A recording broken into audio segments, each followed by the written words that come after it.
makikita po natin na naapektuhan tayo. Ano?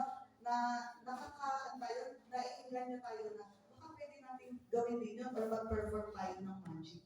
So lahat po na nag-perform ng magic, nagsasabi po ng mga spells, lahat po yan din nakakabuti sa atin. Violence, ang makikilan, sabi ni Kuya, tanggol.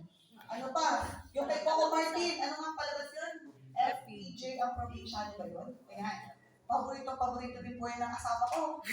Ano? Kaya kahit po hindi ako nanonood, ay, napapasikip sa kanya. Kasi nga, napaka-immortal ni Cardo Dalisay. Ang dami ng baril, ang daming bugbog na, ang daming dugo, buhay pa rin. Ano? Ang daming kalaban, buhay pa rin. So, tayo po, nalilibang manood, pero ano yung natututunan natin? Or pwedeng makuha natin sa kanila?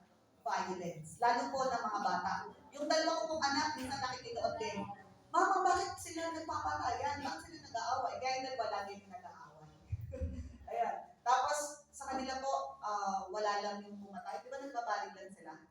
Barilan ng barilan. Tapos suntukan ng suntukan, nalipad, tapos saksakan. Di ba ganun yung FPJ, tsaka yung tanggol, tsaka yung iba pong mga games. Di ba? Yung sino pong nag-ML? Hindi ako marunong nun eh.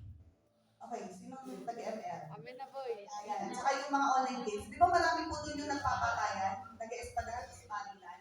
Ayan, tapos may mga sniper at ano. Okay. So, ang dami pa pong games, bukod sa ML, ang dami pang games na nakakakuha po tayo, na-influensya tayo ng violence. Ano? Or yung pananakit, hindi lang po physical, emotional, lahat na po ng aspeto. Okay, kaya po, mamaya, sana matutunan natin na mas maging maingat sa ating mga gagawin. Sex. Ayan. So, saan po natin, paano kayo na-influensya ng media? At napakadami. Sa TV, usok-usok po yung mga palabas na sensual.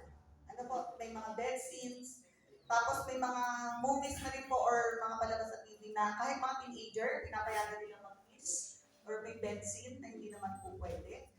Kaya po mga kabataan at mga may asawa na, hindi po tayo allowed na manood po ng mga pornographic movie.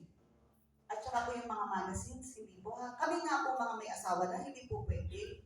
Kasi nga, iba yung magiging effect nun sa amin. Lalo na po kayong mga dalaga, bata, at mga binata. Okay po? Ma'am, nakaka-tempo kasi. Ako naman po yung nanonood lang po sa YouTube. Eh, meron pong link doon sa baba na nagpapa. Di ba? May ganyan, YouTube. Nanonood ka lang sa YouTube. Lalo kung laptop yung gamit mo. Merong mga nagpop-up doon sa baba. Tapos picture pa lang, kita mo na mahalay. Picture pa lang ha, mahalay na. Ay, alam mo na mahalay. Huwag mo lang ganun yung arrow at i-click. Kasi alam mo na mahalay. Bakit? Once na nakapasok yan sa isip mo, sa mata mo, nako, baka hindi ka na makamala. Ano ba? Kaya uulitin ko, kami po may mga asawa na hindi po advisable na manood ng pornographic movie, pictures. Kayo pa pong binata at dalaga. Kaya, no. Kung nagawa mo na yung dati, stop na. Ano? Kahapon, pinalaya na kayo, huwag nang babalikan. Ano? Kasi kapag nangyari po yun, sobrang magiging complicated ang buhay niyo. Okay? So next, sin and godlessness.